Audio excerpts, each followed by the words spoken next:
Hello, my name is Dr. Cheryl Burdett from Precision Point Diagnostics, and I wanted to share with you some considerations of what to do with our patient when they come back reactive to something that they swear is never in the diet.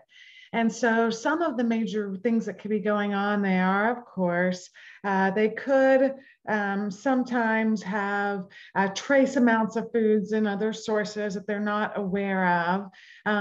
But they could, however, be having cross reactions, not only from things in food families, but from things that are environmental. So, for example, many people can come back reactive to clams, and they say, oh, I hate clams. I've never eaten clams. How could that be? And a reason for that is because there's cross-reactivity between clam and environmental sensitivities, for example, roach. And some of the most important ones to be aware of as clinicians that I find to be really meaningful. One that could come up might be, for example, an allergy to beef. And when you see that, and particularly in someone who says, I eat very little meat or even none at all, think about ticks. There's a cross-reactivity between beef reaction and ticks, and so that can alert us to a possible Lyme disease.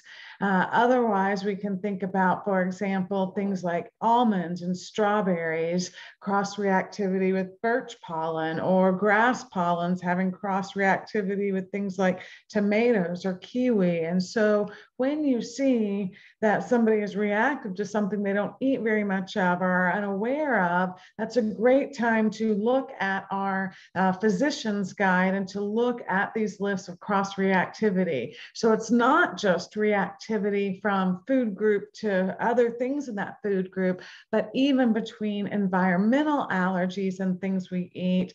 Again, probably a common example of that is latex allergies, and people that have latex allergies may also react to things like bananas or avocados. So don't forget about the cross-reactivity between foods and environmental triggers. This may well explain a reactivity to a food that somebody does not eat a lot of. And remember, at Precision, we do also do environmental food testing. So if you need to follow up and see if that's the cause, we are happy to do that for you and have a panel of 88 of the most common environmental allergens that will help you to ascertain where these food reactions are coming from.